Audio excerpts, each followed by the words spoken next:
चलिए let's start. पहले number से देखो, हम लोग ले रहे हैं बहुत सारे ऐसा वर्ड है जो कन्फ्यूजिंग पेयर में पाया जाता है। कन्फ्यूजन तो थोड़ा सा मीनिंग चेंज होगा, मतलब स्पेलिंग चेंज होगा और मीनिंग पूरा क्या हो जाता है, चेंज हो जाता है। वैसे वर्ड को हम लोग आज पढ़ लें और वैसा वर्ड लगभग हम लोग 500 के करीब पढ़ेंगे, ठीक है ना। 500 या 200 के करीब भी पढ़ लोगे तो ख़त्म हो जाता है उतना में कन्फ्यूज़न। देखो, एक होता है अमोरल। अमोरल मतलब होता है नीनैतिक, having normal sense, moral sense. Moral sense मतलब समझते। एक होता है आपके पास अखलाक, जिसको आप कहते हो कभी कि बहुत अच्छा उनका अखलाक है, इंसानियत है। जब भी कभी बात करोगे तो देखना उनकी मॉरलिटी बहुत अच्छी, नैतिकता, जिसमें आपको सिखाना ना पड़े, आप समझ लेते हो, खुद डेवलपमेंट होता है ये सब चीज़ें कि मुझे कौन सा कब काम करना चाहिए। जैसे बताओ, घर पे कोई मेहमान तुम्हारे गया तो क्या तुम्हारे माँ बाप अगर कहेंगे कि उनकी इज़्ज़त करो तभी करोगे? ऑटोमेटिक ये सेंस बन जाता है कि उनकी रिस्पेक्ट करना, करोगे कि नहीं करोगे? मालूम चला कोई घर पे आया है और आपके पापा के दोस्त हैं, मान लो ऐसा, तो क्या पापा कहेंगे सलाम करो, पैर पड़ो तब करोगे? ऐसा तो नहीं होगा, होता कि ना। जो आपका कल्चर अलाउड करता है उसको तो एक्सेप्ट करोगे, उसके अकॉर्डिंग करोगे। और जिस इंसान के अंदर वो चीज़ें नहीं रहती उसको क्या कहते हैं? अमोरल। बातें समझ में आ गई? उसको क्या कहोगे? अमोरल। इसको क्या कहेंगे इंग्लिश में? नीनैतिक चीज़ है वो। समझ पा रहे? वो इंसान अगर वो अपने कल्चर से हट के करता है, वो कल्चर को फॉलो नहीं करता है, कल्चर मतलब संस्कृति जो चल रहा है वो अगर नहीं करता है, इंसानियत वैल्यू ख़त्म हो चुकी है, तो उसको क्या कहेंगे? अमोरल है वो। समझ में आया? आज के बाद अमोरल किसको कहोगे समझ में आ गया ना? घर पे जाने के बाद देख लेना। उसको कहते हैं नीनैतिक, हैविंग नो मोरल सेंस, जिसके पास कोई भी इखलाक वाली बातें या समझ नहीं हो। समझ पा रहे कि नहीं पा रहे? इंसानियत ही खत्म। इमोरल समझते हो क्या होता है? अनैतिक, not a conforming moral standards. इसमें थोड़ा सा अंतर है। अब इसको क्या कहोगे? अनैतिक, not conforming, not to moral standards. इसका मतलब आपको किस से कैसे बात करना है, कैसे बिहेव करना है, ये चीज़ अगर ख़त्म हो जाए तो समझ जाना इमोरलिटी आ गया, अनैतिकता आ गई। समझ पा रही? ये दोनों में अंतर है। मालूम चला आपके साथ, मालूम चला कोई आपका दुश्मन आया था, उसके आपने बहुत मोहब्बत से बात कर लिया। जो आपका दोस्त था उसी से हेट्रेट से बात कर रहे हैं, नफरत से बात कर रहे हैं, तो उसको कह देंगे इमोरल बिहेवियर आ गया। मतलब जिसका सेंस ही ख़त्म हो जाए कब क्या करना है। समझ पा रहे? तो उसको क्या कहोगे? इमोरलिटी आ गई, बदअखलाकी आ गई। थोड़ा सा अंतर है इसमें, देखना दम बारीकी अंतर है बस। इमेंड का मतलब समझ में आता है अशुद्धियाँ निकालना। मालूम चला आपके अंदर कोई कमी है, कोई ख़ता है, गलती है, तो उस चीज़ को निकालने के लिए क्या कहोगे? इमेंड कहोगे। इसको मतलब होता है गलतियाँ निकालना, टू रिमूव मिस्टेक। समझ पा रही? इमेंड का मतलब समझ में आ गया। ऐसे कई सेंटेंस में यूज़ कर सकते हो कि नहीं कर सकते हो? चलिए, और एक होता है अमेंड। अमेंड का मतलब होता है संशोधन करना, कोई चीज़ गलती हो जाए तो उसको सुधारना। बातें समझ पा रहे? यानी गलती हो जाए उसमें से गलती निकालना, अशुद्धियाँ निकालने के लिए क्या लगाओगे? अमेंड। और संशोधन करना, सही करने के लिए क्या लगाओगे? अमेंड। इमेंड और अमेंड में फ़र्क है। समझ पा रहे कि नहीं पा रहे? अब एक वर्ड आया जिसको कहते हैं अपोजिट, एक होता है अपोजिट। ओपोजिट और अपोजिट में फ़र्क है। ओ अपोजिट होगा, ये क्या होगा? अपोजिट होगा। क्लियर है? अब देखिए, अपोजिट का मतलब क्या होता है? आमने सामने, विपरीत। मालूम चला कोई आपके सामने खड़ा तो आपके लिए वो विपरीत पोजीशन में है, और वो भी उधर साइड में जाओगे तो उसके लिए आप विपरीत में हो, उल्टे में हो। विपरीत मतलब समझोगे उल्टा। समझ पा रहे? उसे वो कहते हैं ऑपोजिट सेंस। अब ऑपोजिट का मतलब होता है इन फ्रंट ऑफ या कॉन्ट्रेरी। ये वर्ड कई जगह पे पूछता है। कॉन्ट्रेरी मतलब होता है आमने सामने, मतलब समझ पा रहे? उसके लिए वो उल्टा और तुम्हारे लिए वो। समझ पा रहे? आमने सामने के लिए। एक होता है अपोजिट मतलब उपयुक्त, जो प्रॉपर होता है। प्रॉपर मतलब जो प्रयुक्त होता है, सच में ये आपके लिए ठीक ठाक हो, जिसको कहते हो उसको कहते हो प्रॉपर, उपयुक्त। जो मतलब क्या होता है? ठीक ठाक। जैसे मालूम चला आपको ज़रूरत थी 5 पेन लेने की, ठीक है ना, आपने 10 पेन ले लिया, तो क्या हो? उपयुक्त हुआ? बोलोगे नहीं। आपको 5 पेन की ज़रूरत थी, 5 ही पेन लिया, तो इसको क्या कहोगे? प्रॉपर है। प्रॉपर मतलब जितना चाहिए उतनी इनफ। समझ पा रहे? इसको क्या कहेंगे? प्रॉपर सेंस, अपोजिट, ठीक है ना। अपोजिट। इफेक्ट होता है, एक होता है नॉन के केस में जिसका नाम होता है सिर्फ परिणाम। परिणाम का मतलब क्या समझोगे? रिजल्ट। समझ पा रहे कि नहीं पा रहे? और एक होता है अफेक्ट। इफेक्ट और अफेक्ट में फ़र्क है। इफेक्ट मतलब होता है नॉन, परिणाम सिर्फ मतलब असर। और एक होता है अफेक्ट मतलब असर करना, असर मतलब किसी पे प्रभाव पड़ना। समझ पा रहे? और इसको कहते हैं इन्फ्लुएंस। प्रभाव पड़ने के लिए क्या लगाओगे? इन्फ्लुएंस। सबका अभी एग्जाम्पल लेंगे पहले। एक होता है एडवाइस, CE वाला केस, इसका मतलब होता है नॉन का केस, सिर्फ होता है सलाह। एक होता है एडवाइस, एडवाइस SE वाला होता है, ये वर्ब के केस में होता है, जिसका नाम होता है, जिसका मतलब होता है सलाह देना। और टू ऑफर एन ओपिनियन, इसका मतलब होता है सिर्फ ओपिनियन। क्लियर है? कोई दिक्कत की बात नहीं है। अब देखो मैं इस पे क्या कर रहा हूँ, एग्जाम्पल लिखा रहा हूँ, जल्दी जल्दी करो, लिखो।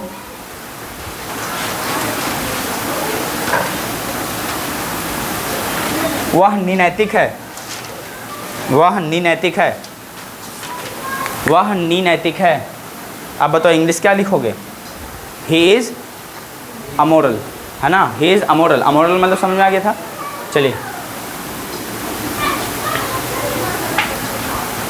वह निनैतिक है, लिखना आएगा वह निनैतिक है। तो ही इज़ अमोरल कर लोगे। दूसरा नंबर लिखो,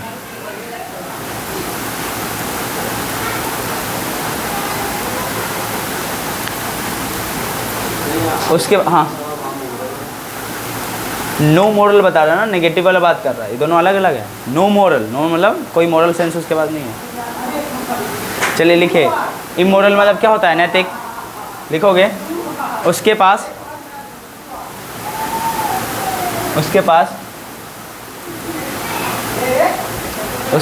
अनैतिक समझ है, उसके पास अनैतिक समझ है, उसके पास अनैतिक समझ है,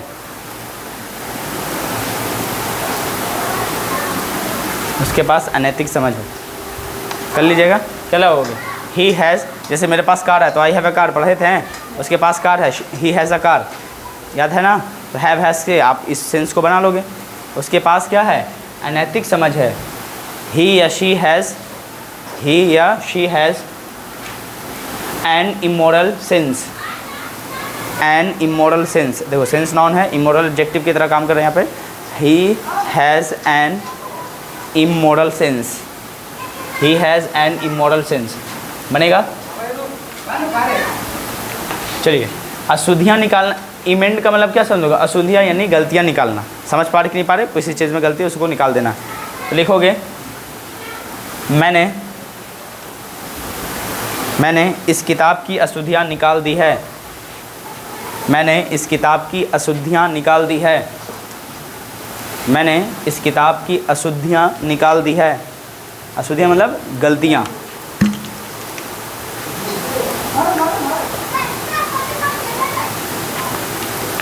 मैंने इस किताब की अशुद्धियाँ निकाल दी है। आई हैव ईडी जोड़ देना, amended. I have amended, third form verb लगाओगे ना। I have amended, I have इमेंडेड,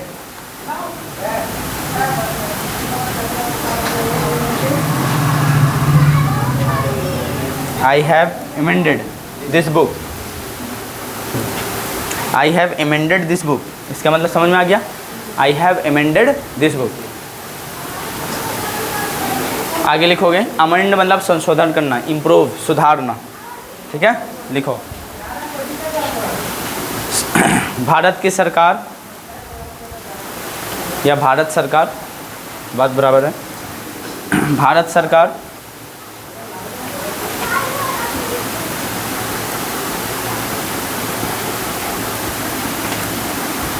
भारतीय संविधान में भारत सरकार भारतीय संविधान में संशोधन किया है। संशोधन किया है, संशोधन मतलब चेंजेस, बदलाव करना, दूसरे पहले की चीज़ों को हटाकर उसमें नए चीज़ों में बदलना थोड़ा बहुत, ठीक है ना, उसको कहते हैं संशोधन किया है। बना लोगे। भारत की सरकार के लिए क्या है? The government of India, the government of India has, singular ले लेना, the government of India has. आप बना लोगे, क्या बनेगा? अमेंड का क्या बनाओगे? Amended, amended the constitutions. लिखने आएगा? चलो मैं लिख देता। The constitution,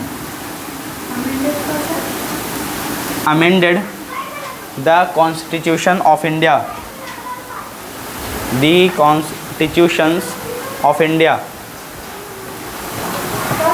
of India, the लगा लेना, कॉन्स्टिट्यूशन ऑफ इंडिया।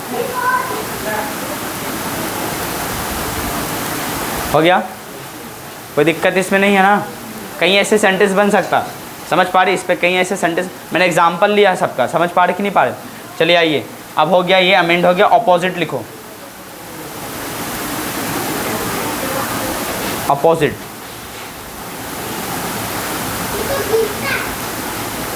अपोजिट का मतलब के सामने या विपरीत, ठीक है ना। जैसे मालूम चला यहाँ मैं हूँ, आप खड़े हो, तो मेरे लिए आप अपोजिट हो, समझ पा रहे। आपके अकॉर्डिंग मैं भी अपोजिट हो आपका, उसको कहते हैं अपोजिट सेंस। मान लो आपने सामने के केस में, क्लियर है। चलिए लिखिएगा, मेरा घर, मेरा घर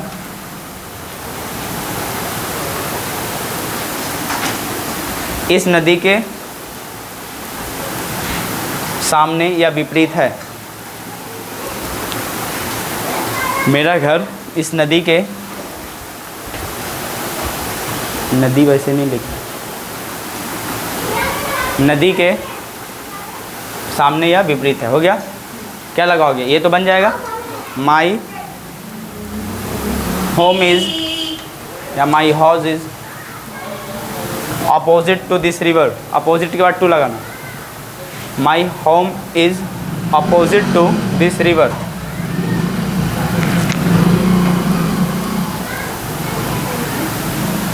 अपोजिट, अपोजिट समझ में आता है, अपोजिट टू दिस रिवर। अगला लिखना है अपोजिट। अपोजिट और अपोजिट में फ़र्क है।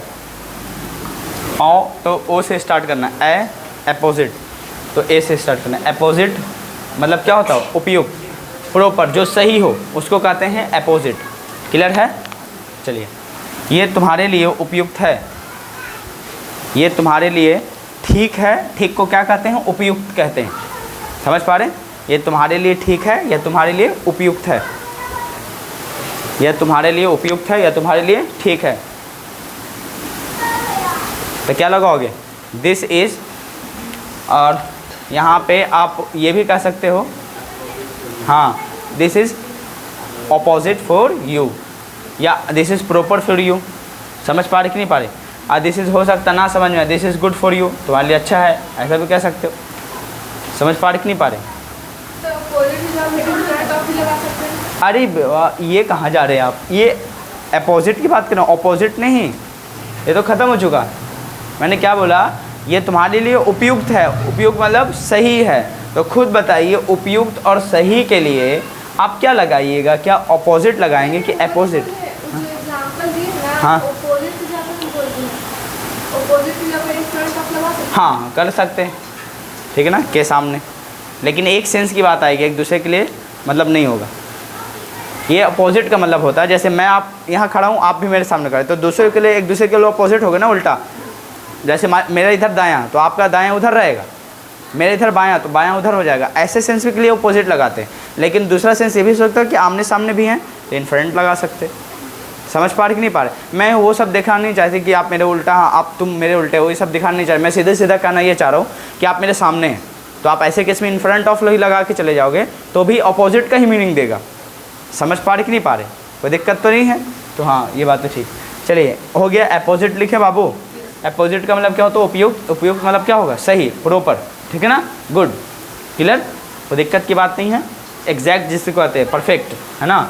अब लिखोगे, क्या लिखवाए थे, यह तुम्हारे लिए सही है, उपयुक्त है, तो क्या लगाओगे, this is opposite for you, ठीक है ना, या प्रॉपर फॉर यू।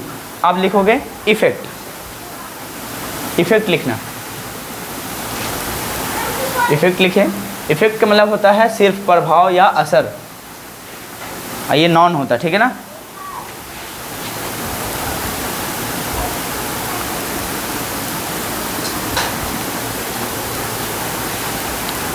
लिखोगे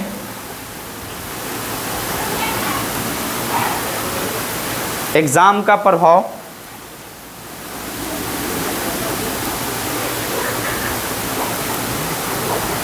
एग्ज़ाम मतलब परीक्षाओं का प्रभाव, एग्ज़ाम का प्रभाव, एग्ज़ाम का प्रभाव छात्रों के लिए घातक है। घातक का मतलब होता है डेंजर, सीधा सीधा खतरा, कई लोग होते हैं कि बस जो चाहें वो परसेंटेज ना ला पाएँ तो सुसाइड कर लेते हैं, जबकि ऐसा नहीं है। एग्ज़ाम ही सब कुछ नहीं, आपके जीवन से बड़ा कोई चीज़ नहीं, ऐसा नहीं करना चाहिए। कई अपॉर्चुनिटी ला देती है, उससे भी बेहतर आप कर सकते, तो डरने की बात नहीं है, ठीक है ना। नहीं है कोई बात नहीं, मायूस नहीं होना, लेकिन कोशिश ना करना ये भी गलत है। कोशिश कीजिए, ना मिले तो गम मत कीजिए, बर्दाश्त कर लीजिए, सोचो कि ऊपर वाला आपके लिए अच्छा लिखा हो कुछ, ठीक है। हाँ, अब क्या लगाओगे, क्या लिखे हैं, परीक्षा का प्रभाव छात्रों के लिए क्या है, घातक है। क्या बनाए हैं बताओ।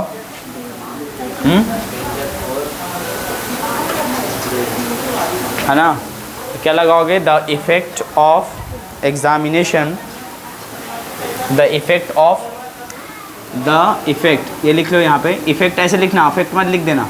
The effect of examination, examination, exam भी लिख सकते हो, कोई दिक्कत नहीं है। समझोगे मैथ्स कैसे लिखते हो आप, और मैथमेटिक्स, बात तो बराबर है, लेकिन मैथमेटिक्स प्रॉपर है इसलिए एग्जामिनेशन भी सही है। मैथ्स शॉर्ट फॉर्म में, एग्ज़ाम भी आप सीधे सीधा लिख के चले जाते हो, एग्जामिनेशन होना चाहिए। द इफ़ेक्ट ऑफ एग्जामिनेशन, है ना, क्या है, घातक है, किसके लिए, स्टूडेंट के लिए। तो क्या लगाओगे, इज़ तो आएगा कि नहीं आएगा, एज। और घातक के लिए क्या लगाते हो, डेंजर या फैटल लगाते हैं, FATEL, फैटल। और फैटल का सिनोनिम्स क्या हो जाएगा, डेंजर। समझ पा रहे हैं। तो क्या लगाओ, the effect of examination is fatal for the students, इसका मतलब उन छात्रों के लिए क्या है भाई, घातक है। समझ में आया, कोई दिक्कत की बात। हाँ, किसी ने फैटल की जगह डेंजर लगा दिया है, चलेगा, समझ पा रहे, लेकिन फैटल लगाओगे तो और एप्रोप्रिएट मीनिंग देगा। समझ पा रहे, एप्रोप्रिएट का मतलब समझ में आता है, जिसको आप उपयुक्त, अपोजिट कहते थे, ठीक है ना, अपोजिट कहते थे, जिसको आप प्रॉपर कहते थे, उसी का मतलब होता है वहाँ पे परफेक्ट। क्लियर, तो दिक्कत की बात नहीं है, आगे चला जाए। अब आओ, किसका इफेक्ट तो हो गया, अब लिखो अफेक्ट। इफेक्ट के जब आप लिखोगे अगला अफेक्ट, अफेक्ट मतलब वर्ब होता है असर करना, किसी पे प्रभाव करना, ठीक है ना। क्लियर, लिखोगे यह छात्र जीवन पर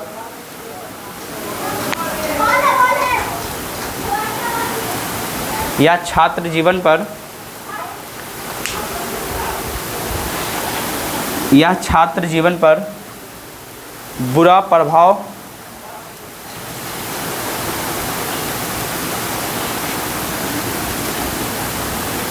पड़ता है,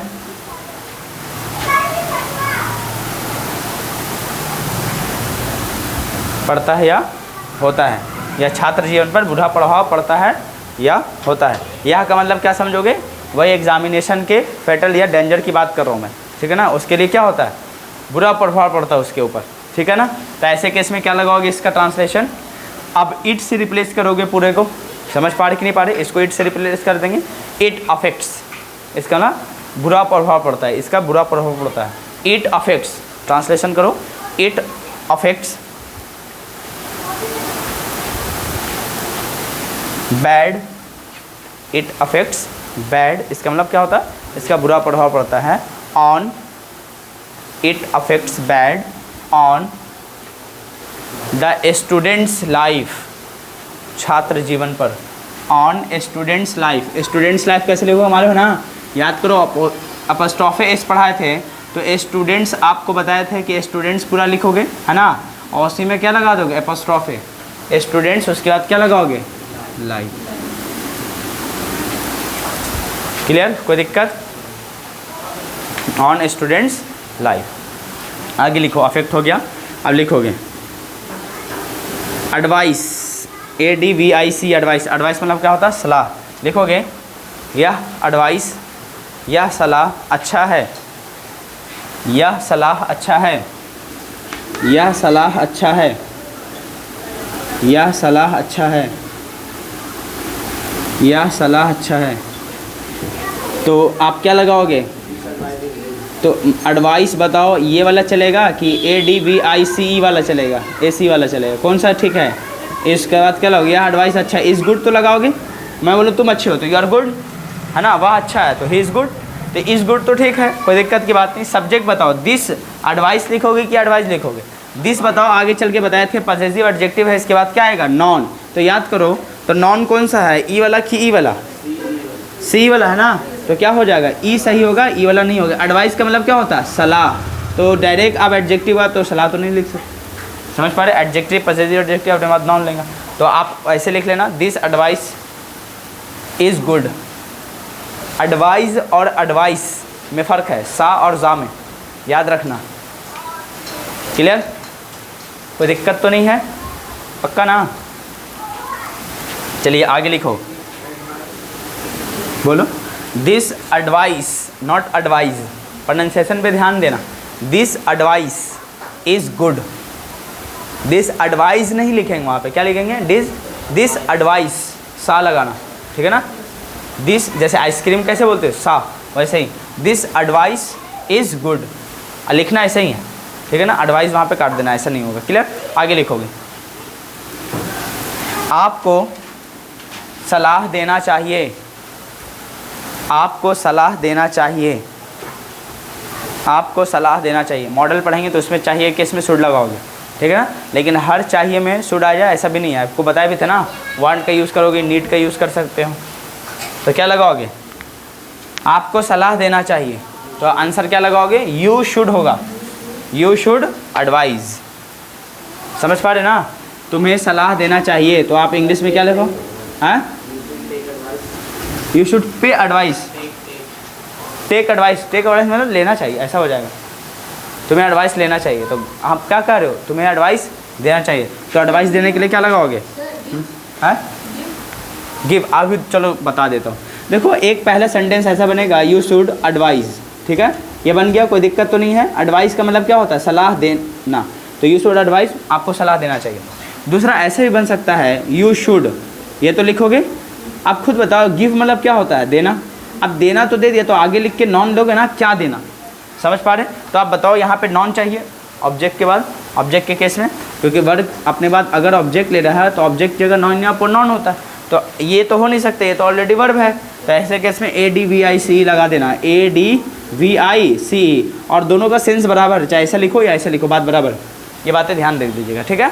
ऐसा भी हो सकता है कि मैं कहूँ you should take advice, you should take advice, you should take advice, तब क्या हो जाएगा मालूम चला, एडवाइस यही वाला लिखेंगे, सी वाला लिखना, क्योंकि वर्ब ये है तो अपने बात क्या लेगा, नॉन, सी वाला, AC वाला नहीं। समझ पा रहे कि नहीं पा रहे? तो यू शुड टेक एडवाइस हो जाएगा, ठीक है? तो यहाँ पे ये भी सही है, ये भी सही है, और दोनों आपस में बराबर है, लेकिन इसका मतलब क्या होगा, तुम्हें एडवाइस लेना चाहिए, सलाह लेना चाहिए, और यहाँ पे क्या होगा, तुम्हें एडवाइस देना चाहिए, चाहे ऊपर वाला सेंटेंस बोल दो या नीचे वाला, दोनों आपस में क्या है, बराबर है। यहाँ पे L छूट गया तो इसको मर्ज कर लीजिए, ठीक है? बोलो, कोई डाउट है अभी तक? मुझे उम्मीद है कि इसमें अब तक कोई डाउट नहीं आया होगा, अगर है तो पूछ लीजिए कि सर और एग्जांपल देखिए ये वाला डॉट में रह गया तो मुझे बता दीजिए, नहीं है कर लोगे। कभी भूल भी जाओ तो रिवीजन करने के लिए आपका वीडियो हो हमेशा के लिए, जब चाहो फिर से रिवाइज करके देखते रहना। क्लियर? कोई दिक्कत तो नहीं इसमें? चलो आप आगे हेडिंग डालिए, use of present perfect tense. कल पढ़ाए थे ना कुछ, चलिए यूज़ 1 करवा दिए थे, है ना? यूज़ नंबर 2 लिखवा दिए थे, इसमें कोई डाउट तो नहीं है, हटा दूँ? चलिए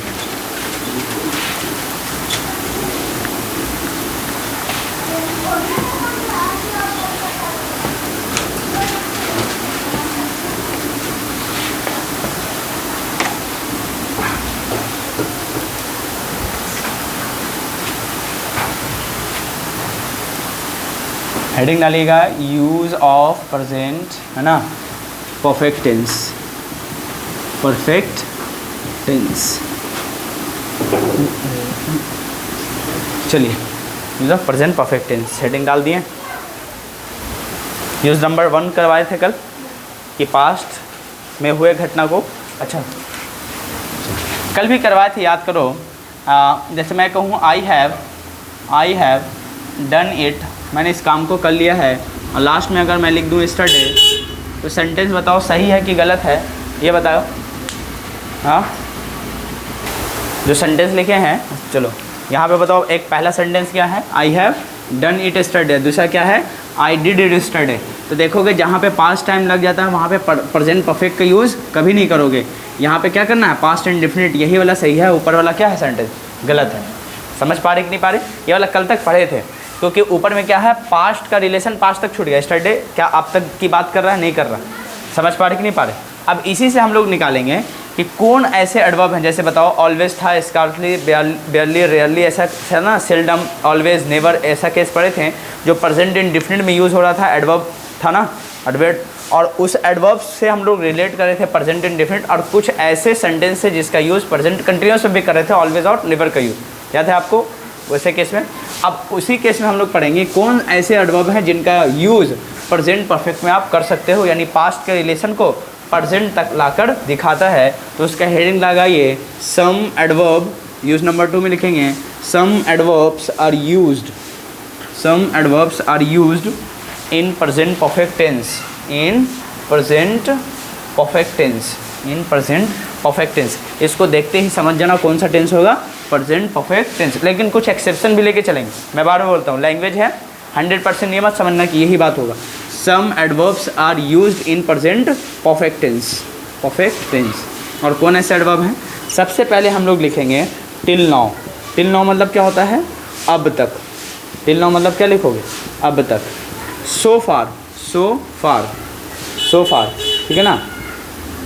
बिफोर लेके चलेंगे, बिफोर का भी यूज़ करेंगे हम लोग, लेकिन क्या मीनिंग देगा, क्या मीनिंग देगा उसके अकॉर्डिंग चलेंगे। सिंस का यूज़ करेंगे, उसका मीनिंग देखेंगे। समझ पा रहे कि नहीं पा रहे? उसके बाद मैं लिखूंगा अप टू द प्रेजेंट। क्या लिखोगे? Up to the present, up to the present, up to the present, इसका भी यूज़ करोगे। तो इसको एडजस्ट कर लो अच्छे से। Up to the present, up to the present हो गया।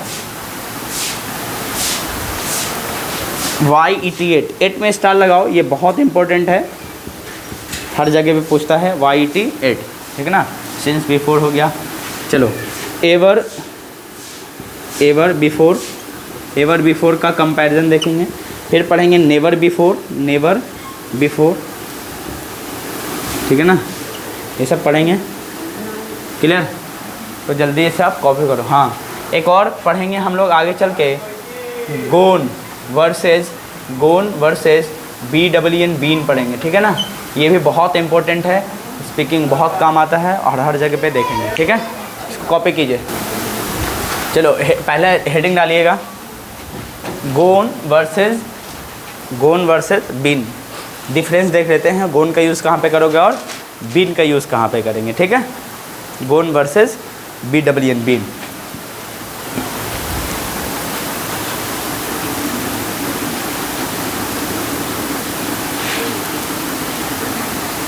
गोन वर्सेस क्या पढ़ोगे? बीन। देखो, गो का मतलब होता है जाना, आपने हिंदी में पढ़ा होगा। गो का थर्ड फॉर्म, सेकंड फॉर्म पढ़ते हो वेंट, याद है आपको? थर्ड फॉर्म क्या पढ़ते हो? गोन। यही तो पहुंच गए यहाँ पे, कोई दिक्कत की बात नहीं है। यानी गोन कहाँ से है मालूम चल गया। गो का थर्ड फॉर्म होता है गोन, किधर है? अब देखो, गोन का मतलब होता है परफेक्ट फॉर्म, और एक तरफा, यानी मैं बोलूँ वह पटना जाता है, इसका मतलब जाने का केस आ रहा, आने का तो केस नहीं है। समझ पा रहे कि नहीं पा रहे? तो अगर एक तरफा की बात हो, जैसे मैं कहूँ he has gone to Patna, he has gone to Patna, इसका मतलब वह पटना क्या है? गया हुआ भाई, अभी वहीं है, ख़त्म। समझ पा रहे कि नहीं पा रहे? अभी यहाँ की बात नहीं कर रहे, क्लियर है? अब देखो, हो सकता है मैं बोलूँ वह पटना, मैं बोलूँगा मैं पटना जाके आ चुका हूँ, मतलब गया भी हूँ, आने का केस है, तब इसको कैसे बोलोगे? I have gone to Patna तो नहीं बोलोगे, I have gone to Patna बोलोगे, इसका नाम पटना गया हूँ, तो फिर सामने में कैसे तुम बोल रहे? तो सेंस ही गलत है। तो ऐसे केस में क्या होता है, जैसे मैं बोलूँ वहाँ पटना मतलब जाकर आ चुका, गया भी है और आया भी है, दोनों का सेंस करेंगे तो हैज़ तो लगाएंगे ही, और वहाँ पे गोन की जगह क्या लगाओगे? बीन टू पटना लगाना पड़ेगा। और याद करो, बी का ही थर्ड फॉर्म क्या बनता है? बीन। याद है आपको? बी ए मतलब क्या है? Base form. इसका भी 5 फॉर्म था, याद है? सिंगुलर फॉर्म वर्ब क्या होता है? इज। समझ पा रहे कि नहीं पा रहे? और इसका पुलर फॉर्म वर्ब क्या होता है? आर। और जितने भी पुलर फॉर्म वर्ब होते हैं फर्स्ट फॉर्म, जितने भी सिंगुलर फॉर्म होते हैं सब फिफ्थ फॉर्म। याद है आपको? इसका सेकंड फॉर्म क्या बनता है? वाज। यहाँ पर क्या होता है? वर। ये सिंगुलर पुलर डिपेंड करता है सब्जेक्ट कैसा, उसके अकॉर्डिंग यूज़ होता है। और इसका थर्ड फॉर्म बताओ क्या बनता है? बीन। और इसका कंटिन्यूस फॉर्म याद है आपको? बीइंग बनता है कि नहीं बनता? याद है? इसका कंटिन्यूस फॉर्म क्या बनेगा? गोइंग। इसका सिंगुलर फॉर्म क्या बनेगा? गोज। जैसा तो बेसिक में आपको पढ़ाए थे, तो दिक्कत तो बात नहीं है। तो इसका मतलब सिर्फ जाने का केस हो तो क्या लगाओगे? गो का गोन। और जाकर आने का केस हो जाए तो अब यहाँ पे क्या लगाओगे? गो ना लगा के, गोन ना लगा के बीन लगाओगे। अब मैं आपसे क्वेश्चन पूछता हूँ, क्या आप कभी, क्या आप, एक हिंदी बोलता हूँ, क्या आप कभी पटना गए हैं? पटना गए हैं। अब इसका मतलब क्वेश्चन ये है कि पटना आपके सामने कोई है ना, वो क्वेश्चन आपसे कर रहा है कि आप कभी पटना गए हैं, इसका मतलब जाकर आने की केस है। गो का यूज़ तो नहीं करोगे, गोन तो नहीं लगाओगे। अब यहाँ पे क्या आएगा, बीन आएगा। समझ पा रहे कि नहीं पा रहे? और खुद बताइए यहाँ पे कभी के लिए क्या लगाओगे, एवर लगाना है। एवर मतलब क्या होता है, कभी। और फॉर एवर मतलब हमेशा के लिए, ऐसा बात तो आपने पढ़ा होगा। अब बताओ ये प्रेजेंट परफेक्ट का क्या है, इंट्रोगेटिव सेंटेंस है। आपके लिए क्या लगाते हैं, यू, तो यू के अकॉर्डिंग यहाँ पे क्या आएगा, हैव यू। समझ पा रहे कि नहीं पा रहे, हैव यू। उसके बाद क्या लगाओगे, ever been to Patna, ever been to Patna हो जाएगा। बोलिए समझ में आ रहा है, कोई दिक्कत? अब मैं यहाँ पे बोलूँ कि आप कभी मुंबई गए हैं तो क्या बनेगा, have you ever been to Mumbai. क्या आप कभी दिल्ली गए हैं, have you ever been to Delhi. बातें समझ पा रहे कि नहीं पा रहे? कोई आपके सामने है तो सिर्फ जाने का केस थोड़ी बोलोगे, जाकर आएगा तब तो आप कहोगे ये क्वेश्चन कि आप कभी गए हैं। मैं कहूँ कि आप कभी जहानाबाद गए हैं तो क्या बनाओगे, have you ever been to Jehanabad हो जाएगा। कि कहीं ऐसे सेंटेंस होगा कि नहीं होगा, कोई दिक्कत की बात नहीं है, पक्का? तो इसको जल्दी से कॉपी कर लीजिए, बीन का केस और गोन का केस। सेंटेंस देंगे तो बनेगा। किसी को डाउट है, है नहीं ना, चलो गुड, डू इट फास्ट। ये सब समझाने के लिए था, बाकी यहाँ पे है ना।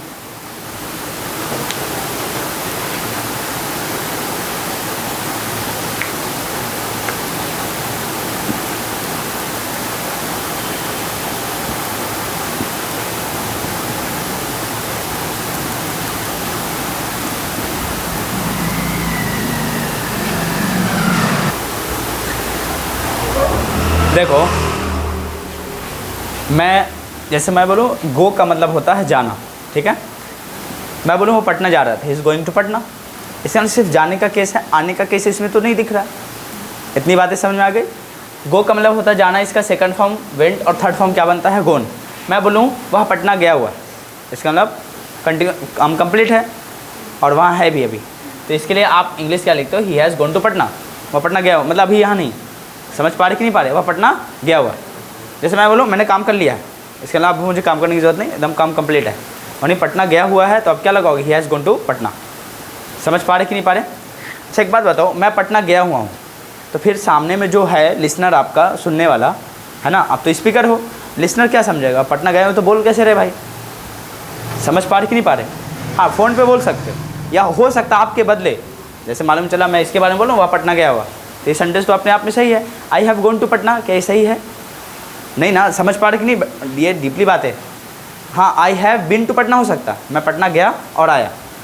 गो का मतलब सिर्फ होता है जाना, समझ पा रहे? और बीन का मतलब जाकर आने की बात है, समझ रहे? और he has gone to Patna मतलब क्या समझोगे, वह पटना गया हुआ है, इससे मतलब है या नहीं पटना में।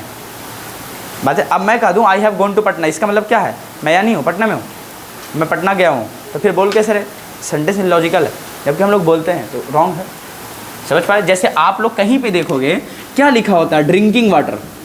अब जब ड्रिंकिंग वाटर जाके पूरे जगह पे स्टेशन पे देखना लिखा हुआ रहता है ना बाबू, ड्रिंकिंग वाटर। जबकि आप अंग्रेजी का आप एडजेक्टिव पार्ट पढ़ाएंगे तो ये गलत लिखा हुआ है, यहाँ पे होना चाहिए ड्रिंकेबल वाटर। ड्रिंकेबल मतलब पीने योग्य वाटर। समझ पा रहे कि नहीं पा रहे, ऐसा लिखना पड़ेगा। लेकिन कई लोगों ने ऐसा लिखा है तो हम लोग भी एक्सेप्ट कर लेते हैं सही लिखा हुआ। जबकि प्योर ग्रामर की बात करते हैं तो ऐसा नहीं होता। जैसे आपको कहें कि कोई बोलता है कि मैं इंग्लिश टीचर हूँ, इंग्लिश टीचर मतलब अंग्रेज़ी का टीचर हूँ, तो अगर कोई लिख दे कि मैं इंग्लिश टीचर हूँ, आई एम इंग्लिश टीचर, तभी हो जाएगा गलत। आप देखो आप कैसे, और सही भी है गलत भी है, कैसे सिचुएशन देखना।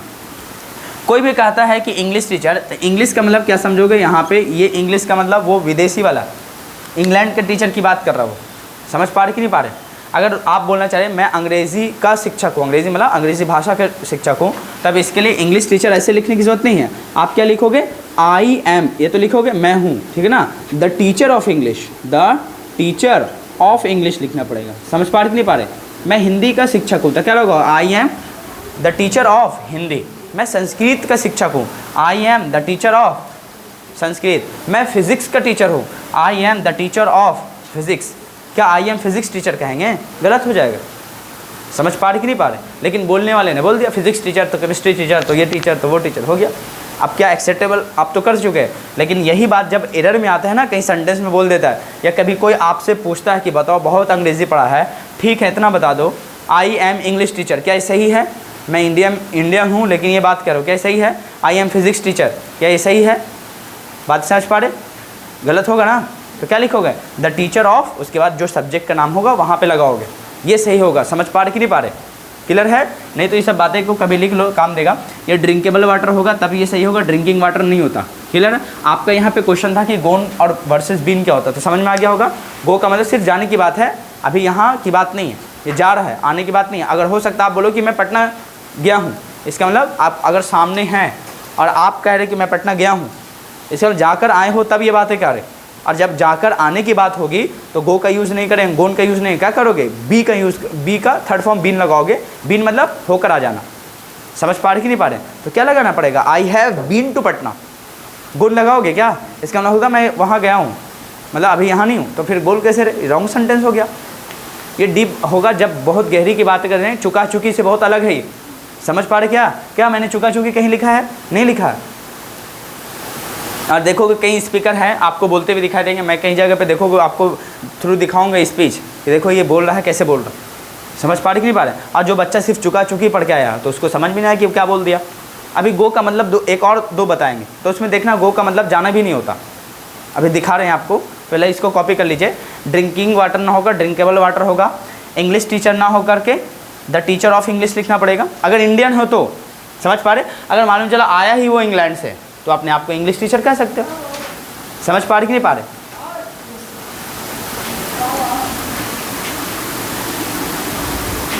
चलो ये बातें नहीं तो आप उतार ही लीजिए। इसको हटा दूं, गो वर्सेस बिन समझ में आ गया था। चलिए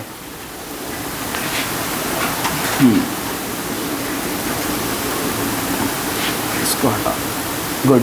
यहाँ पे ध्यान दीजिए, चलो आप ही बता देता हूँ। देखिए अगर मैं कहूँ I am English teacher, English teacher, I am English teacher, अभी इसमें गलती क्या क्या है? देखो देखो इंग्लिश का मतलब क्या होगा? यहाँ पे जो इंग्लिश कंट्री से बिलोंग करता हो, जहाँ अंग्रेज़ी भाषा ही बोली जाती हो, तो वहाँ का अगर कोई टीचर है तब ये अपने आप में सही होगा। लेकिन एक और एरर होगा, यहाँ पे नॉन है। समझ पा रहे कि नहीं पा रहे? और नॉन की क्वालिटी बताओ क्या बता रहे? ये एडजेक्टिव है। अब ये इंग्लिश बताओ यहाँ पे एडजेक्टिव का काम कर रहा है। जो बच्चा सिर्फ रटा रहेगा इंग्लिश, तो बताओ सब्जेक्ट का नाम है, प्रॉपर नॉन हो जाएगा। समझ पा रहे? या हो सकता है कि लोग अब्स्ट्रैक्ट नॉन मान के चलते हैं, तो भी गलत है। अब ऐसे केस में क्या होगा? एडजेक्टिव का फंक्शन कर रहा है, क्योंकि टीचर की क्वालिटी बता रहा है। कहाँ का है? इंग्लिश देश का है। तो यहाँ पे खुद बताओ, यहाँ पे आर्टिकल लगेगा कि नहीं लगेगा सिंगुलर नॉन के लिए? तो यहाँ पे क्या लगाओगे? ए की एन। तो यहाँ पे बताओ इंग्लिश लिख रहा कि नहीं लिख रहा? तो ई से स्टार्ट हो रहा है वोवेल साउंड के साथ, तो यहाँ पे क्या लगाओगे? एन। अब देखो इसका मतलब क्या होगा? I am an English teacher, इसका मतलब क्या होगा? मैं इंग्लिश टीचर हूँ, मतलब यहाँ का नहीं हूँ, विदेशी टीचर हूँ, इंग्लैंड से आया हुआ टीचर हूँ। इसका मतलब ये होगा, ये सेंटेंस है सही। इसका मतलब क्या होगा? I am an English teacher, मैं विदेशी इंग्लैंड का टीचर हूँ। समझ पा रहे कि मैंने? कोई दिक्कत तो नहीं है। उसी तरह बताओ अगर मालूम चला मैं लिखना चाह रहा हूँ आई एम, ठीक है ना, और आपने हिंदी बोलते कि नहीं बोलते? हम लोग को कहीं लोग हिंदी बोलते हैं, तो मैं कहूँ हिंदी टीचर, हिंदी टीचर। तब जब सऊदी अरबिया कंट्री या गल्फ़ कंट्री में जाओगे तो सब हिंदुस्तानी को हिंदी बोलते हो। समझ पा रहे कि नहीं पा रहे? यहाँ बताओ ये नॉन है कि नहीं नॉन? बताओ नॉन की क्वालिटी बता रहा है, कैसा है वो टीचर? हिंदी, हिंदी मतलब हिंदुस्तानी है। तो यहाँ पे बताओ इसकी क्वालिटी बता रहा है किसकी? टीचर की। तो एडजेक्टिव का फंक्शन करेगा। तो ये नॉन अपने लिए आर्टिकल में आएंगे, तो सबसे पहले यहाँ पे क्या लगाओगे? ए। एन का यूज़ नहीं होगा, क्योंकि कौन सा साउंड है? वोवेल की कॉन्सोनेंट, कॉन्सोनेंट साउंड है। समझ पा रहे? तो आ लगाना पड़ेगा। इसकी वजह से, इसकी वजह से I am a Hindi teacher, इसका मतलब क्या समझोगे? मैं भारतीय टीचर हूँ, मैं हिंदुस्तानी टीचर हूँ। क्लियर है? ये मत समझना कि हिंदी लैंग्वेज का टीचर, ऐसा नहीं बोल रहा है, मतलब हिंदुस्तान का टीचर ऐसा मतलब निकल रहा है। समझ में आ रहा है? अगर इसको कहना पड़े कि नहीं नहीं मैं अंग्रेज़ी भाषा का टीचर हूँ, तब इसको ऐसा ना करके कहना पड़ेगा द टीचर ऑफ इंग्लिश लिखना पड़ेगा। तो क्या कहोगे? मैं अंग्रेज़ी भाषा का टीचर हूँ, आई am the teacher of, I am the teacher of. उसके बाद क्या लगाओगे? इंग्लिश। आज के बाद कहीं जाना, कोई कहे फिजिक्स टीचर, कोई कहे इंग्लिश टीचर, तो समझ जाना कि कितना अंग्रेज़ी जानता है। समझ पा रहे कि नहीं पा रहे? और बहुत डीपली बात है, कहीं पे लिखा हुआ नहीं मिलता है। जब आपको आप पार्ट्स ऑफ स्पीच पढ़ाएंगे उस टाइम में, तो आपको बताएंगे वहाँ पे कि सच में एडजेक्टिव क्या होता है, एडजेक्टिव के पार्ट्स पढ़ेंगे, नॉन प्रोनाउन सबके कैटेगरी पढ़ाएंगे, एक एक यूज़ पढ़ेंगे। जैसे ऐसे कैसे पढ़ रहे हैं बाबू? समझ पा रहे कि नहीं पा रहे? तो उसको हम लोग आगे चल के पढ़ेंगे। फिलहाल ये बातें मुझे उम्मीद है कि क्लियर हो गई होगी, कोई दिक्कत तो नहीं। मैं कहूँ मैं हिंदी का शिक्षक हूँ, हिंदी मतलब सब्जेक्ट का टीचर हूँ, तो मुझे क्या लिखना पड़ेगा? आई am the teacher of Hindi, I am the teacher of Hindi लिखना पड़ेगा। समझ पा रहे कि नहीं पा रहे? इसको अब क्या करोगे, कॉपी कर लेना। क्लियर? अब क्या है कि मैं फिजिक्स का टीचर हूँ, उसके लिए क्या इंग्लिश बोलना पड़ेगा उसको, आई am the teacher of physics. मैं मैथमेटिक्स का टीचर हूँ तो आई एम क्या लिखेगा, मैथ्स टीचर। तो समझ जाना, हाँ कितना अच्छा मैथ है उसका, समझ पा रहे? तो क्या कहोगा, I am the teacher of mathematics. जल्दी से कॉपी कीजिए। अब नींद थोड़ा टूटी है, सब सो रहा है क्लास में, नहीं सो लो सो लो, अब जवानी में नींद ही आएगी। अब आते हैं अगला, ओह पढ़ा दूँ ना पूरा, वक्त दोगे ना? चलो इसको हटा दो अभी। अब लिखोगे यूज़ ऑफ टिल नाउ, लिखो till now. Till now heading डालिए। टिल नाउ मतलब क्या होगा, अब तक।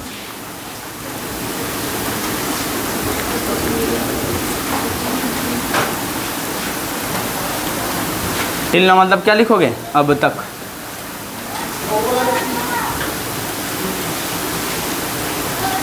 लिखो एक सेंटेंस, वह अब तक यहाँ नहीं पहुँचा है,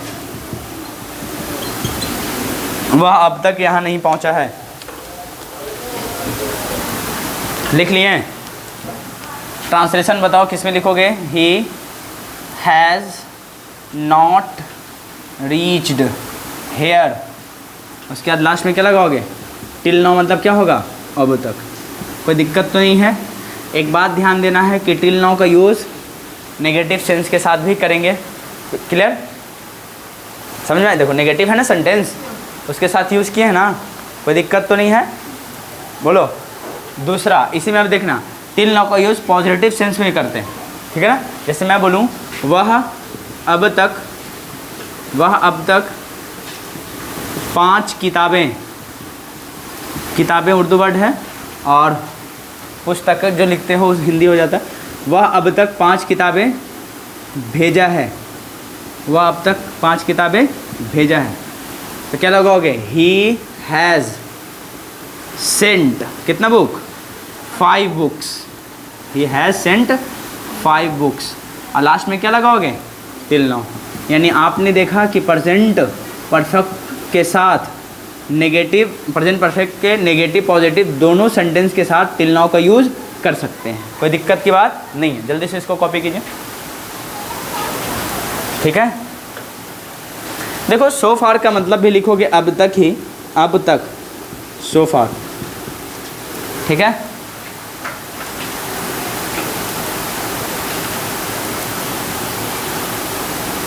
सो फार।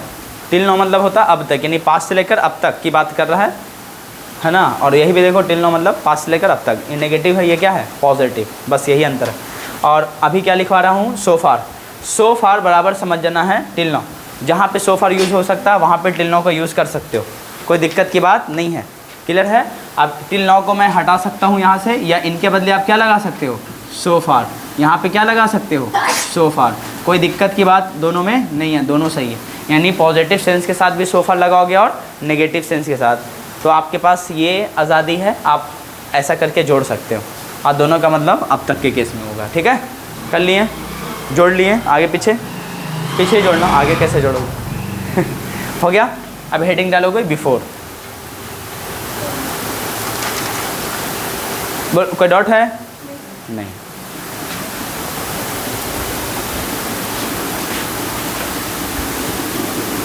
अभी इस पे 2-3 सेंटेंस देके एरर करवाएंगे, ठीक है?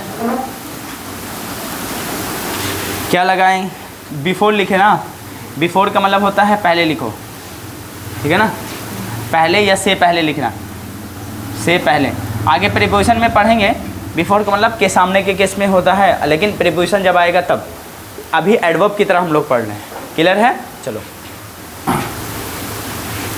क्या आप इससे पहले पटना गए थे या गए हैं? पटना गए हैं।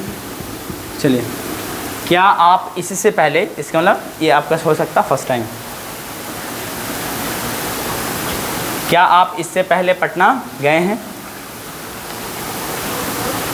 तो क्या लगाओगे, have you ever been to Patna, और लास्ट में क्या लगाओगे, से पहले के लिए क्या लगाओगे, before. Have you ever been to Patna, before. समझ पा रहे?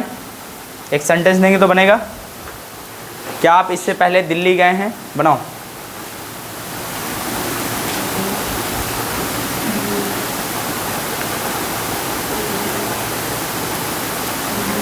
क्या आप इससे पहले दिल्ली गए हैं, बन जाएगा। Have you ever been to Delhi before, ठीक है। एक और सेंटेंस, क्या आपके पिता इससे पहले, क्या आपके पिता इससे पहले उस लड़के से मिले हैं, क्या आपके पिता इससे पहले उस लड़के से मिले हैं, क्या बनेगा बताओ।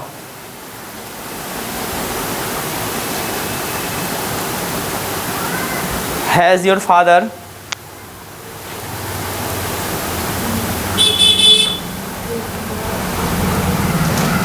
इसमें तो सब गड़बड़ कर देंगे, मैं जान रहा हूँ।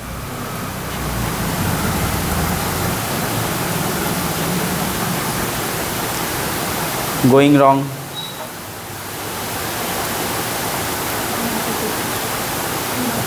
ट्राई योर लेवल बेस्ट,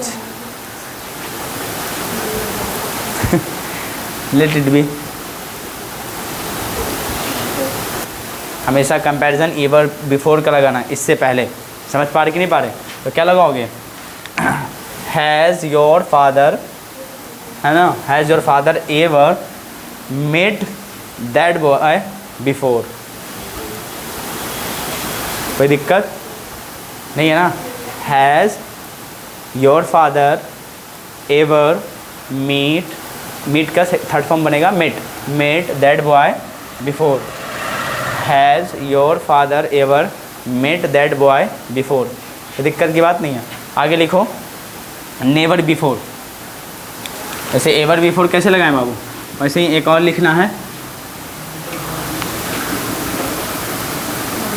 लिखोगे एक सेंटेंस, मैं इससे पहले कभी पटना नहीं गया हूँ, मैं इससे पहले कभी पटना नहीं गया हूँ। नेवर बिफोर वाला केस, ये नेगेटिव सेंस है। मैं इससे पहले कभी पटना नहीं गया हूँ, तो एवर बिफोर था ना बाबू, वहाँ पे क्या लगाओगे, नेवर बिफोर। मैं इससे पहले कभी पटना नहीं गया हूँ, मैं इससे पहले कभी पटना नहीं गया हूँ, तो क्या बनेगा, मैं इससे पहले कभी पटना नहीं गया हूँ। I have never been to Patna before. I have never been to Patna before. I have never been to Patna before. कोई दिक्कत नहीं है ना। चलिए, एवर बिफोर हो गया ख़त्म, और नेवर बिफोर भी क्या हो गया आपका ख़त्म। और बिफोर का मतलब भी क्या होगा, से पहले के केस में आप लगाओगे, ठीक है ना। चलिए, have you met him before, इसका मतलब क्या होगा, क्या आप इससे पहले मिले हैं। Have you met him before, तो बिफोर वाले केस ख़त्म। अब आओ सिंस, ठीक है ना। देखो सिंस का मतलब होता है, यहाँ पे तो हम लोग सिंस का मतलब जब प्रेजेंट परफेक्ट कंटिन्यूअस में बेसिक पढ़े थे तो से का मीनिंग आया था और पॉइंट ऑफ टाइम के साथ लगा रहे थे, याद है आपको। जैसे मैं बोलूँ वह सुबह से खेल रहा है, वह 2 बजे से खेल रहा है, ठीक है ना, वह 2002 से खेल रहा है, ऐसा हो सकता है। तो इसमें क्या लगाए थे, सिंस लगा के उस टाइम से पहले लगाए थे। यहाँ पे सिंस का मतलब चूँकि होगा, समझ पा रहे, बोलते हैं ना रीज़न बताने के लिए। चूँकि मैं बिज़ी हूँ इसीलिए आपसे मिल नहीं सकता, ऐसा बोलते कि नहीं बोलते। हालांकि मैं बिज़ी हूँ इसीलिए अभी मैं आपसे मिल नहीं सकता, तो उसके सेंस में आप लगाओगे। जैसे मालूम चला since I am busy, since I am busy, इसका मतलब क्या समझोगे, चूँकि मैं बिज़ी हूँ अभी, ठीक है ना। हालांकि बोलते हैं ना चूँकि मैं बिज़ी हूँ अभी नहीं मिल सकता, तो आप मैं नहीं मिल सकता क्या लगाओगे, आई उसके बाद कैन नॉट का यूज़ करोगे, I can not meet you, मैं आपसे मिल नहीं सकता चूँकि मैं बिज़ी हूँ। लिख लीजिए, चूँकि सिंस का यूज़ क्या लगाओगे, चूँकि के सेंस में, ठीक है ना।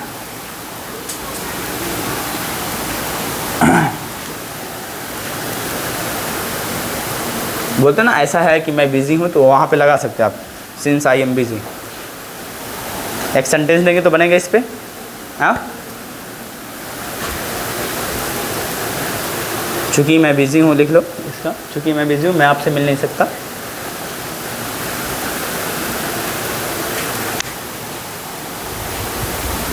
लिखोगे चूँकि वह बिज़ी है, चूँकि वह बिज़ी है।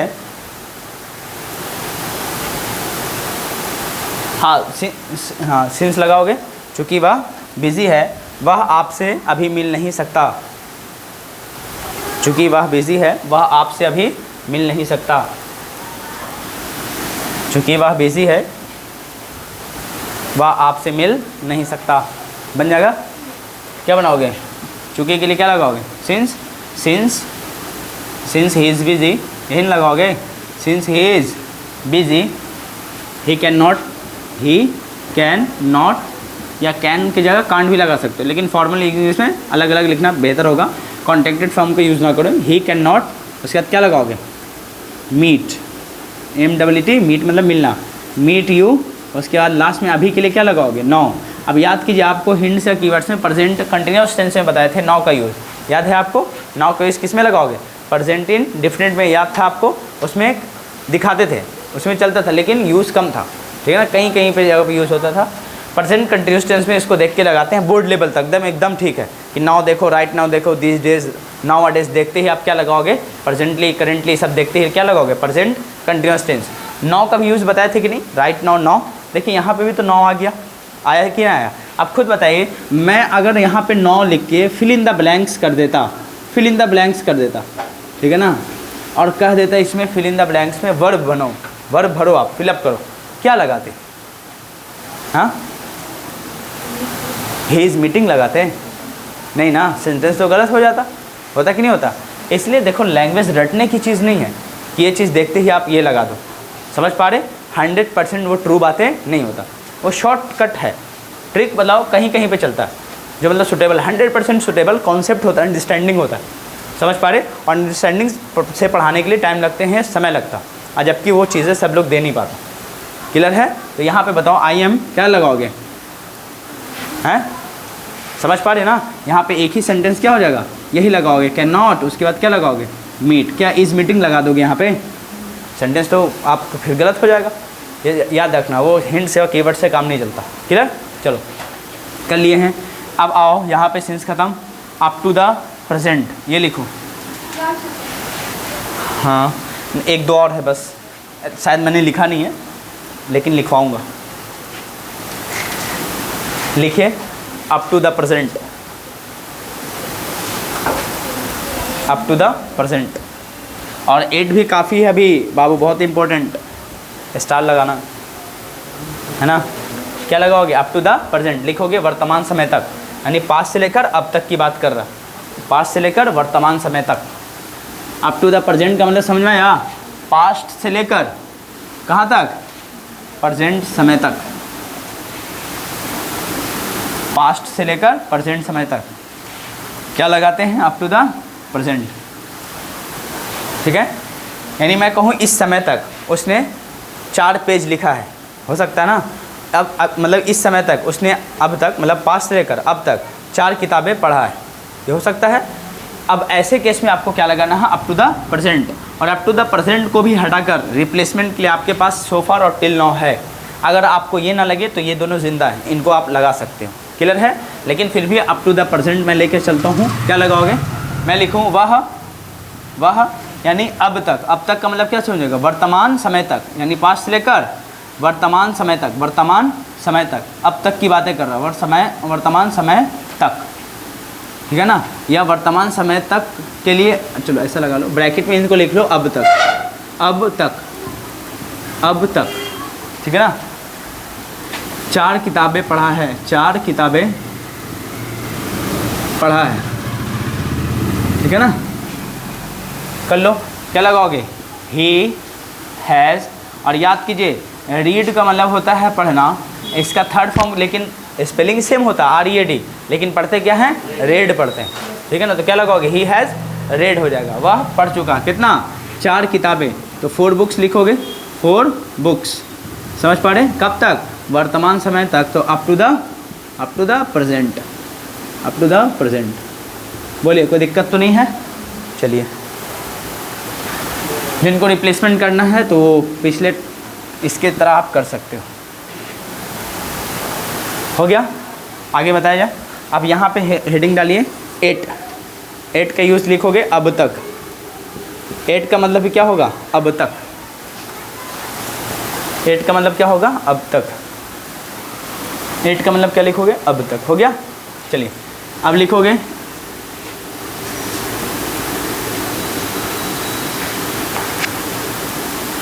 वे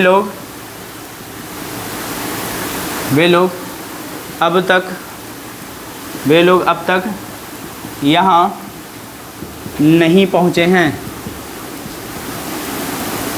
वे लोग अब तक यहाँ नहीं पहुँचे हैं। वे लोग अब तक यहाँ नहीं पहुँचे। तो क्या लगाओगे? वे लोग के लिए क्या लगाओगे? They have not. उसके बाद क्या लगाओगे? Reached here. उसके बाद क्या लगाओ? अब तक के लिए 8 लगाना है। यहाँ पे ध्यान लगाना कि 8 का यूज़ प्रेजेंट परफेक्ट टेंस के साथ ही होता है। दूसरी बात, प्रेजेंट परफेक्ट के सिर्फ नेगेटिव सेंटेंस के साथ करोगे, किसी और सेंटेंस के साथ यूज़ नहीं होता। इस पे क्वेश्चन मैं लगा देता हूँ, बहुत इंपॉर्टेंट है। कुछ आए ना आए पता नहीं, इनको ज़रूर पूछ देते हैं सब। कंपटीशन तक आपको ये सब इसकी मुलाकात होती रहती। चलो कर लिया है। 8 का मतलब क्या समझोगे? ये बातें लिख लीजिएगा कहीं पे। 8 का यूज़ सिर्फ नेगेटिव सेंटेंस में होता है, पॉजिटिव सेंटेंस के प्रेजेंट परफेक्ट में नहीं होता। समझ पा रहे ना? मैंने शॉर्ट में ऐसा लिख दिया। 8 का यूज़ प्रेजेंट परफेक्ट टेंस में सिर्फ होगा, और कोई टेंस में नहीं करोगे, ठीक है ना? अगर करेंगे भी तो ये एडवर्ब ऑफ टाइम की तरह नहीं करेंगे, कंजंक्शन की तरह करेंगे। 8 का मतलब समझाएंगे आगे, लेकिन वो कंजंक्शन की तरह काम करेगा। फिर समझ पा रहे? एडवर्ब की तरह फंक्शन नहीं करेगा। जैसे याद करो, प्रीपोजिशन सिंस नहीं है यहाँ पे। देखो ना, मैं कहा ना, चूँकि वह बिजी है तो वहाँ पे प्रीपोजिशन नहीं है। वो क्या है? एक तरह से कंजंक्शन की काम करेगा।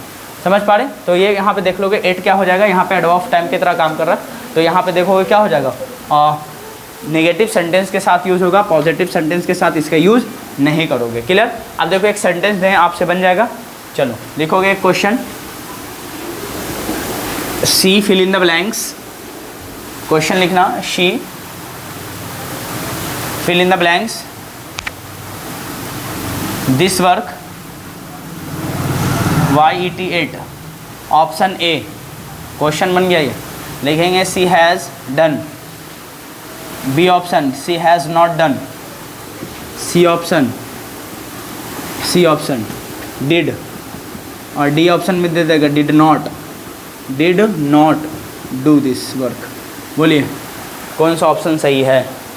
जो बच्चा नहीं पढ़ा रहेगा ना तो उसको तो बाउंस कर ही जाएगा। समझ पा रहे? तो ऑप्शन क्या हो जाएगा? आँख बंद करके लगाना बी। समझ में आएगा क्वेश्चन किस पैटर्न से पूछ रहा है? अच्छा, 8 अगर ना होता, मालूम चलो, इमेजिन करो 8 ना होता, कौन कौन सा सही होता?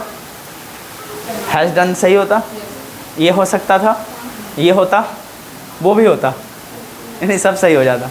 सिर्फ टाइम, यही कहते हैं कि टेंस क्या होता है? टोटल डिपेंड करता है टाइम के ऊपर। समझ पा रहे?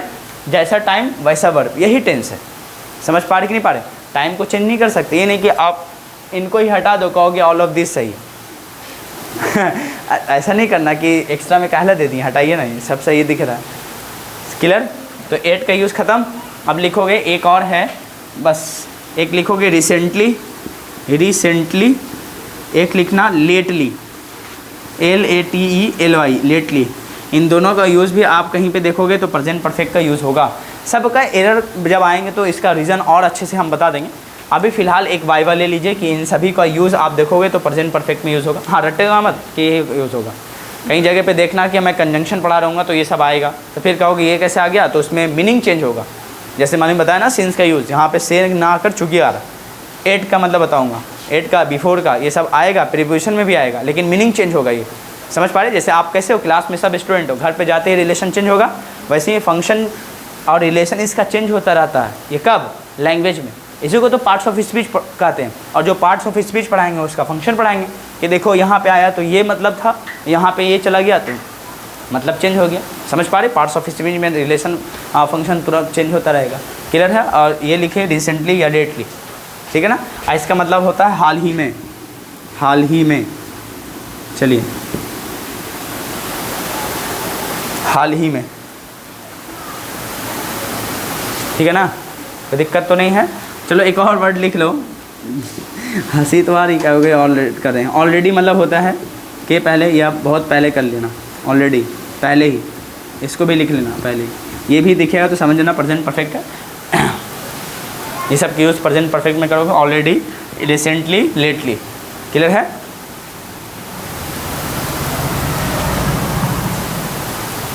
चलो लिखोगे, रामेश अपने फैमिली के साथ, रामेश अपने फैमिली के साथ, रामेश अपने फैमिली के साथ, रामेश अपने फैमिली के साथ,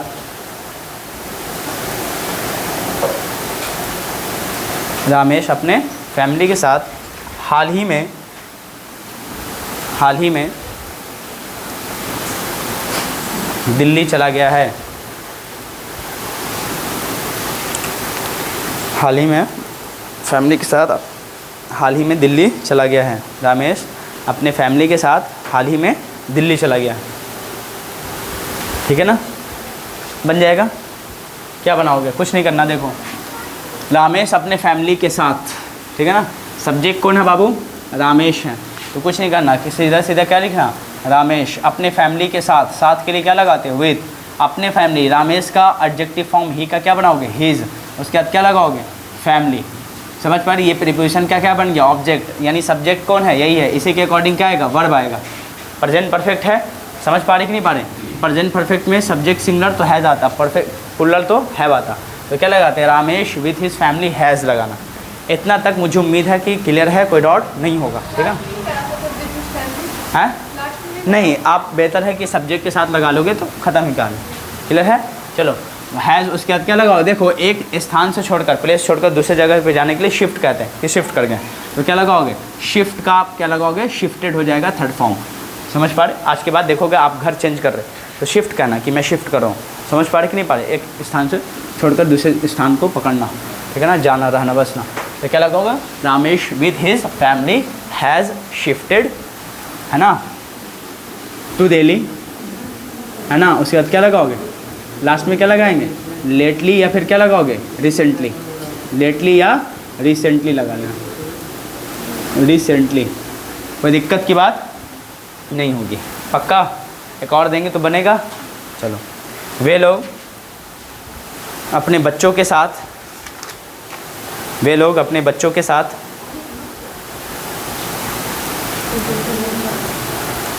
वे लोग अपने बच्चों के साथ हाल ही में, हाल ही में मुंबई चले गए हैं। बनाओ तो, उसी पैटर्न का है, थोड़ा सा चेंज किया बस।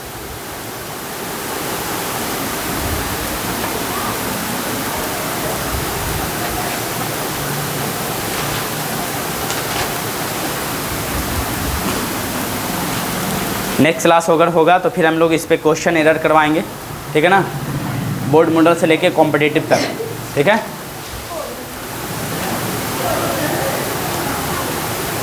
बन जाएगा ना।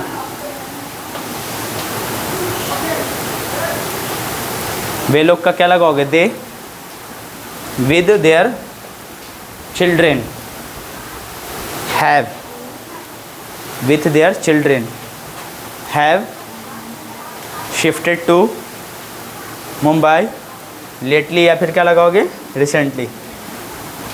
चलो एक सेंटेंस लिखो ऑलरेडी के ऊपर, मैंने इसे पहले ही कर लिया है, मैंने इसे ऑलरेडी पहले ही कर लिया, आई हैव ऑलरेडी,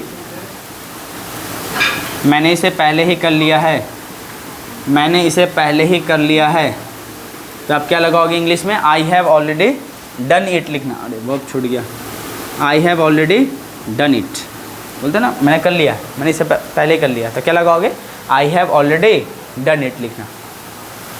ऑलरेडी मतलब क्या होता है, के पहले या पहले, मैंने इसे पहले ही कर लिया है, जैसे पहले, तो क्या लगाओगे, आई have already done it. Clear है?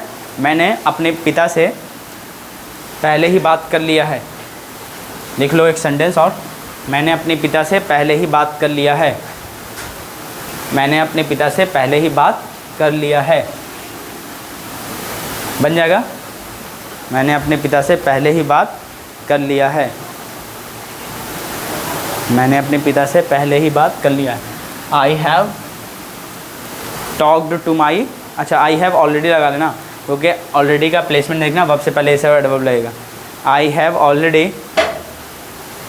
Already talked to my father.